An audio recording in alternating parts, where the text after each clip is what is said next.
Sam Ashley. Subscribe po natin, Sam Ashley TV. What's up mga kalingap? Supportahan niyo po Sam Ashley TV. Ayan mga kalingap, mapagpalang araw sa ating lahat. Welcome back sa ating YouTube channel. Yan, dito po tayo sa Provincial Hospital.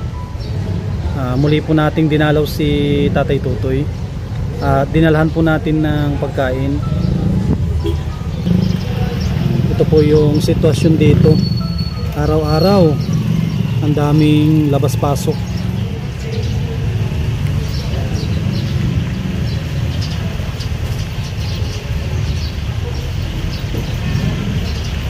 Yan, pagkahatid po natin ng pagkain ay uuwi din tayo ng bahay. Tapos babalik din tayo mamayang hapon.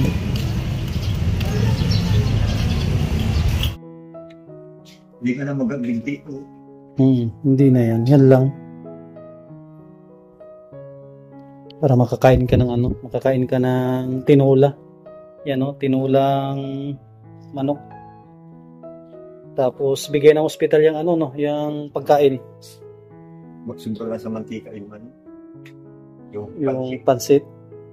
Tsaka yung balis parang medyo may pani malapit na expired.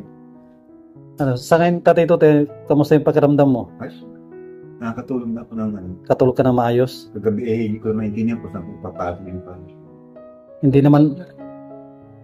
Ang problema mo lang yung pag-ihi. Ay, meron kang ihihan. Ayan, itatapon na lang. Buti na lang, meron kang improvise na na ihian. Ako dito. Naupo ko dito. Mahirap pag talukso-lukso ka yun. Galang mo. Hindi kung may kung may saklay sana, kayang-kaya mo yan. Okay. Kasi ang nakaano lang yung pinakaano dito, yung pinakaanong sakong mo. Hindi, nailalapat ko na. Nailalapat ko na. Ito na lang yan. Isang linggo, pwede ka nang magkawit ng nyug. Kala ko pwede ka nang magkupra. Pag hindi, pangulong pa dyan sa Matagyan ka lang ng suplot. Mapitpitan na. Hirap ka na umakyat nito, no? Umakyat ng nyug. Hirap ka na umakyat.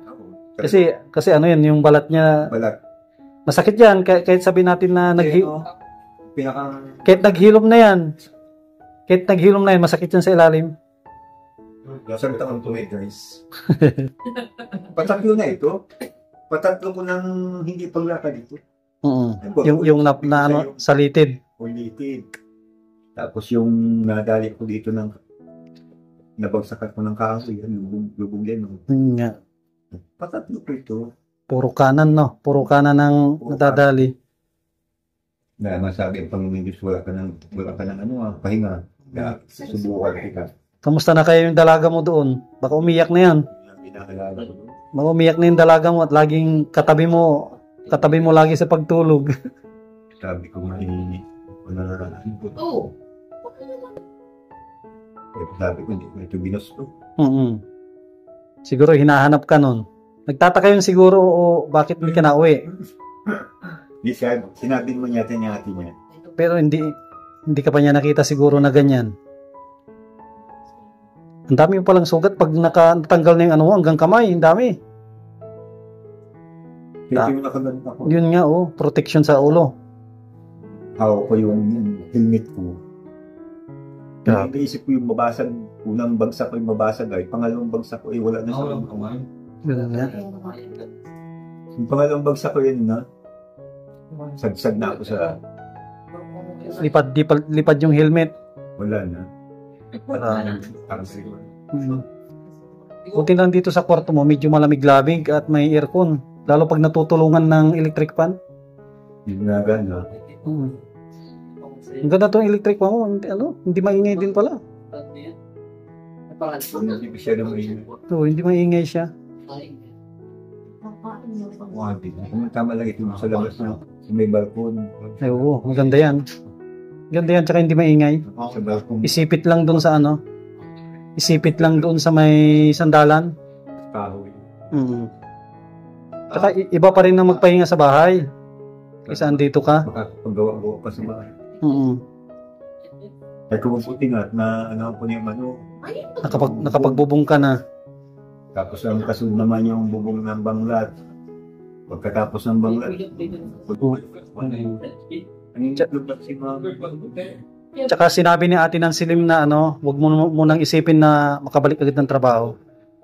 Sa abot ng kanya makakaya, susuportahan ka daw niya hanggat makabalik ka ng trabaho. Salamat naman.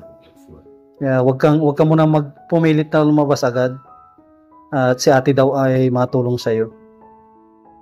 Nakasaklay ka niyan sa December. Naalala ko yung napuan. Yun nga, baka naiyak na nga yun. Hinahanap ka niya. Manapat. Siyempre, hindi pwedeng Doon yun natutulog sa bahay niyo. sa bahay.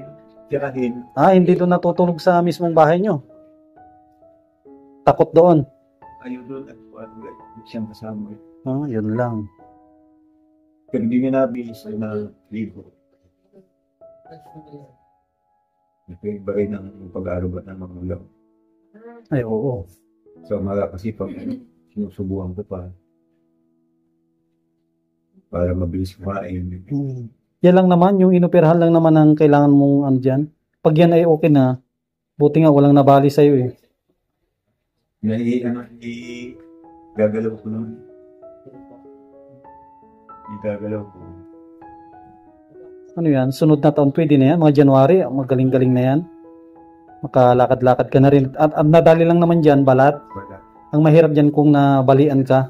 Actually, isang linggo lang. Hindi na ilakad-lakad ng konti. Kaso hindi mo pwedeng ipwersa na dugo.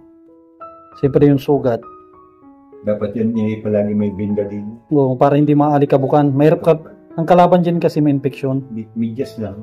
Tapos tuwing hapon, hugasan mo ng bayabas. Bayabas, pakuhanin mo lang si Jessica. Nasa may iba. Pakuhanin mo si Jessica lang ng dahon. Para mahugasan. Para sabi ko, hirap dito.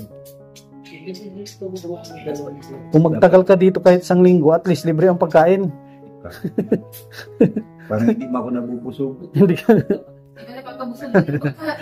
Hindi ako nabubusog kasi inisip yung anak. Ano nag-upisa? Babae, lalaki? Nag-opera? Lalaki. Yung lalaki na parang nakaitim? Lalaki na yung lalaki. Mas masakit nga yung tusok ng... Di ba nalaglag ka sa kulungan ng baboy? O di ba in-x-ray ang likod mo? Hindi. Hindi ka na-x-ray. Ito. In-x-ray, wala namang walang at least nakasali na yung iniinda mo. Nabalak mo sana magpa-x-ray, ngayon na-x-ray na. Ibig sabihin, nabugbog lang talaga. Biglang dito, yung guys. Oo. Yung biglang dampot yan, biglang bukas ang pinto. Yun.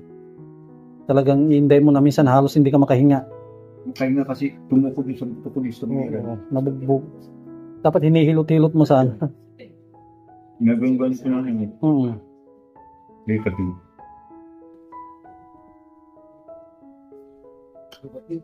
Sana, palakas ka na lang at saglit lang yung makakalabas ka na. Ang pipili sana. Isang linggo ka pa dito para maganda.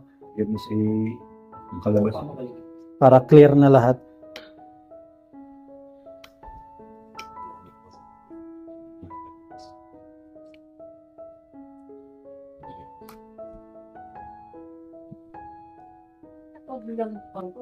Lagi kong pababa yung tiyan. Pagkakabang madalis na. Sigurado.